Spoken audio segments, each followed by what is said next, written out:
میرا کویشچن یہ ہے کہ پنجاب سی ایم شہباز شریف صاحب ترقیاتی منصوبوں کے لیے کام کر رہے ہیں، اس کے علاوہ فلاحی کاموں میں وہ کوشاں ہیں، عوام کی زیادہ سے زیادہ ریلیف دینے کی کوشش کر رہے ہیں، لیکن اگر دیکھا جائے تو ہمارا اپنا میڈیا انہیں کرٹیسائز بھی کر رہا ہے، انہیں ہائی لائٹ بھی کر رہا ہے۔ ان کی نسبت اگر ہم دوسرے صوبوں کے سی ایمز کو دیکھیں تو ان کی کارکردگی کیا صفر ہے، نہ ہونے کے برابر۔ میڈیا انہیں تو ٹچ بھی نہیں کر رہا، انہیں چھو نہیں رہا، تو سر اس کی کیا وجہ ہے، کیا ریزن ہے اس کی؟ وجہ تو آپ نے بیان کر دی کہ ان کی کوئی اہمیت نہیں بنتی۔ اب کراچی میں کیا وہ قائم علی شاہ کی بات کریں؟ مصطفیٰ کمال جب شہر کے میئر تھے، ناظم اعلیٰ تھے، تو اس کی تعریف بھی ہوتی تھی، اس کے کام کو دکھایا بھی جاتا تھا۔ سندھ کے اندر تو حکومت ایگزسٹ نہیں کرتی، کیا ان کی تعریف بتائیں کہ آج 109 قتل ہو گئے، آج یہاں یہ کہ اتنی دکانیں لوٹی گئی ہیں، یا بتہ لینے کے لیے اتنے لوگوں کو پرچیاں دی گئی ہیں، ایس ایم ایس کے ذریعے بتہ مانگا جا رہا ہے، اور وہ آپ ٹریس نہیں کر رہے، آپ کچھ نہیں کرتے۔ اور کبھی کبھی لوگ پکڑے جاتے ہیں نا، معلوم ہوتا ہے یہ تو پولیس والا تھا، یعنی بتے روکنے کے لیے جو سکواڈ بنائے جاتے ہیں اسی کا بندہ بتہ لینے آ جاتا ہے۔ ایک دو بار دکانداروں نے پکڑ کے مارا بھی ہے، کیا بھی ہے، تو وہاں کے بارے کیا کریں گی؟ سرحد میں اے این پی ہے، وہ ایک پتہ نہیں کس کا رول ادا کر رہی ہے آج کل، کچھ کہا نہیں جا سکتا۔ ساری عمر امریکہ کے خلاف لڑے، سامراج کے خلاف لڑے، اب بس کی جھولی میں جا کے پڑ گئے۔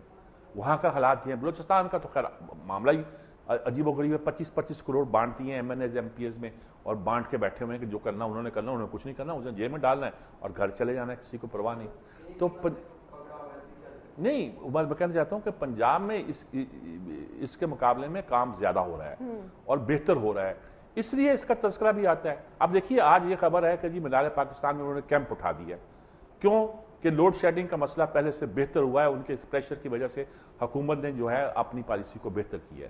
وہ رحمان مالک صاحب لڈیاں ڈال رہے ہیں کہ اٹھ کے آ کر چلا گیا چل، لیکن دیکھا جائے تو انہوں نے اتنا پروٹیسٹ بھی انہیں کرنا پڑا ہے۔ اب فلائی اوور بن رہے ہیں سارے کے سارے، اور سڑکوں کی ایلیویٹڈ سڑکیں بن رہی ہیں۔ اچھا، ان کے منصوبے دوسرے تھے، پرانی جو حکومت تھی پرویز علیہ، ہمارے یہاں یہ بڑا مرض ہے، انہوں نے ایک پورا منصوبہ بنایا تھا انڈر گراؤنڈ جا کر، میٹرو کا اس کا بس بنانے کا پورا جو ایک نظام تھا زیر زمین، وہ انہوں نے آ کے اس کو ابنڈن کر دیا۔ اب انہوں نے نیا بنایا کہ بس چلے گی لیکن اس کے لیے ایلیویٹڈ بن، سب شہر کھدا ہوا ہے، سڑکیں جگہ جگہ بن رہی ہیں۔ اب وہ چاہیں گے نا الیکشن سے پہلے سب چیزیں تعمیر ہو جائے تاکہ لوگوں میں اس کا اثر پڑے کہ اس نے شہباز شریف میں بڑا کام کیا ہے، تو اس لیے لوگ اندازہ اس پر یہ بھی لگاتے ہیں کہ ابھی الیکشن میں کچھ وقت ہے، یہ کام مکمل ہوگا، ان کا یہ مسئلہ ہے، فیڈریشن کے کچھ اپنے مسائل ہیں، تو پھر جا کے الیکشن کی تاریخ کا کوئی اناؤنس ہوگا۔ اور یقیناً میڈیا بھی ان باتوں کو ہائی لائٹ کرتا ہے جو کام نظر آ رہے ہوتے ہیں۔ افضال احمد، آپ کے پاس کیا سوال ہے؟ نہیں صاحب، حال ہی میں کیمرون منٹن نے بی بی سی کے نمائندے کے ساتھ بات چیت کرتے ہوئے کہا کہ میری نواز شریف اور شہباز شریف نے ہمیں یقین دہانی کرائی ہے کہ وہ جو ڈرون اٹیک کے اوپر اور نیٹو سپلائی کے اوپر جو یہ بظاہر ایک دوسرے کو مخالف سمجھے جاتے ہیں کہ امریکہ مخالف پالیسیز ہیں، تو انہوں نے کہا کہ اگر الیکشن میں یہ دونوں parties P T I P M L N جیت کے آ جاتی ہے تو کیا یہ موجودہ پالیسیز امریکہ جاری رکھیں گے؟ دیکھیں بات یہ ہے کہ عمران خان تو اوپنلی کمیٹڈ ہے کہ وہ ڈرون حملوں کے خلاف ہے، نواز شریف خلاف کی بات تو نہیں کرتے لیکن کوئی حق میں اپنے آپ کو شو نہیں کرتے۔ نواز شریف نے اس مسئلے پر اگرچہ بڑے واضح لفظوں میں کہا کہ مجھے نہیں پتا کیمرون منٹن نے یہ بات کیوں کہی ہے کہ ہم امریکہ کے حامی ہیں یا امریکہ کے مخالف نہیں ہیں۔ عمران خان نے بھی کوئی ایسا ہی بات کہی ہے جو ہنس کے ٹال دیا اور کہا کہ یہ کیا مطلب ہے جی۔ غالباً ان کا مطلب یہ ہے کہ کوئی جماعت الدعوہ کے لوگ نہیں ہیں، یا وہ کوئی اس طرح کے جہادی لوگ نہیں ہیں جو کہ بندوق اٹھا کر ہتھیار اٹھا کر امریکہ کے خلاف تحت ایک کرنے کے لیے نکلیں گے۔ اور جب الیکشن ہوئے تھے 90s کے جتنے الیکشن ہوتے تھے تو مجھے ایک امریکی سفارتکار نے کہا کہ بھئی آپ کیا کہتے ہیں، مذہبی جماعتیں یہاں پٹ گئی ہیں، ایک طرف نواز شریف ہے، ایک طرف پیپلز پارٹی ہے۔ دنیا میں یہ امریکہ نے پروپیگنڈا کیا تھا کہ سینٹرلسٹ پارٹیاں آ گئی ہیں، right of the centre, left of the centre, Nawaz Sharif بھی اور پیپلز پارٹی بھی یہ آ گئے ہیں، یہ آگے بڑھ رہے ہیں، اور ان کے نتیجے کے طور پر مذہبی انتہا پسندی ختم ہو گئی ہے۔ خیر اس کا جواب جو میں نے دینا تھا وہ تو الگ دیا، لیکن یہ ہے کہ ان کا کانسیپٹ اس وقت یہ ہوتا ہے کہ نواز شریف بھی کوئی رائٹسٹ نہیں ہے اور وہ بھی کوئی لیفٹسٹ نہیں ہے، بھٹو کی پارٹی۔ اب ان کا یہ کہنا یہ ہے کہ عمران اور نواز شریف دونوں جو ہیں انتہا پسند مذہبی نہیں ہیں، اور امریکہ کے بارے میں ان کا رویہ وہ نہیں ہے۔ یہاں دیکھیں نا، بہت سے لوگ کام کرنا چاہتے ہیں پاکستان کے آئین کے اندر رہ کے کام کرنا چاہتے ہیں، وہ اسلام بھی لانا چاہتے ہیں تو آئین کے اندر رہ کے لانا چاہتے ہیں، وہ کچھ اور تبدیل لانا چاہتے ہیں تو آئین کے اندر لانا چاہتے ہیں۔ ان کا ایجنڈا وہ نہیں ہے جی کہ تلپٹ کر دو، معاشرے میں آ جاؤ اور یہ کر دو اور وہ کر دو۔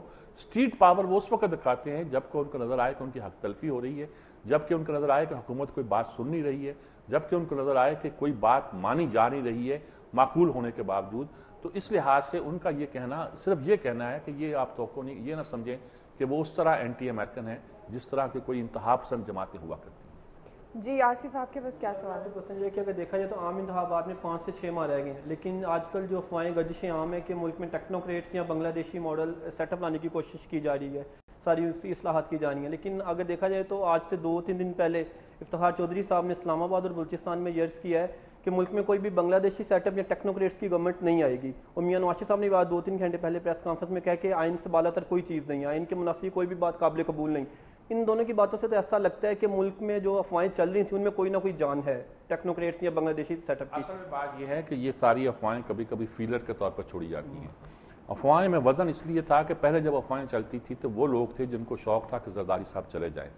اس پر افواہیں پھیلانے والے یا جس کو یہ خبریں دینے والے وہ لوگ تھے جو بڑے معتبر گنے جاتے تھے امریکی حلقوں میں, سفارتی حلقوں میں, اور جن کے رابطے بہت بااثر اداروں کے ساتھ بھی تھے. میں یہی محتاط لفظوں میں یہ کہتا ہوں. اور ان کی ایک لوگوں کو نظر میں ایک احترام بھی تھا. ان لوگوں نے جب یہ باتیں کہنی شروع کی تو کہا گیا, سمجھا گیا کہ شاید کوئی اسکیم ہے, پلان 2 موجود ہے جس پر عمل کیا جائے گا. اب یہ جو سپریم کورٹ بات کر رہا ہے یا ابھی دوسرے لوگ بات کر رہے ہیں وہ اصل میں میسج دے رہے ہیں کہ آپ جمہوری پروسیس کو ٹھیک کر لیں 2-3 مہینے کے. اگر آپ نہیں کریں گے تو صبر کے پیمانے لبریز ہو سکتے ہیں. اچھا, سپریم کورٹ نے میسج دیا کہ ایسا نہیں کرنے دیں گے, آپ ٹھیک کریں. پارلیمنٹ ہمارے خلاف لگی ہوئی ہے, بھئی پارلیمنٹ کے خلاف اگر کوئی کارروائی ہوئی تو ہم بچائیں گے, ہم حلف نہیں لیں گے, لیکن آپ کچھ کرو تو صحیح نا. تو اس سلسلے میں پہلا قدم تو ہو گیا ہے جو چیف الیکشن کمیشنر کا تقرر ہوا ہے, اور دوسرے اقدامات پہ غور ہو رہا ہے, اس پہ میں ابھی بات کرتا ہوں. فی الحال آپ کے سوال کے جواب یہی ہے. بہت شکریہ آپ کا, اور یقیناً ابھی اور بھی ہمارے پاس کچھ ایسی اہم خبریں ہیں میر صاحب جن پر آپ کا پوائنٹ آف ویو جانا ہے. لیکن ناظرین ایک شارٹ کمرشل بریک لیں گے, بریک کے بعد واپس آئیں گے. موڈیز نے پاکستان کے 5 بینکوں کی ریٹنگ کم کر دی ہے. میر صاحب سے جانیں گے کہ اس کی کیا وجہ ہو سکتی ہے, اور خاص طور پر طالبان نے نیٹو سپلائی کے 22 جو ٹرک ہیں وہ تباہ کر دیے ہیں, اس کی کیا صورتحال ہو سکتی ہے, کیا نظر آتا ہے. میر صاحب سے جانیں گے, ہمارے ساتھ رہیے گا.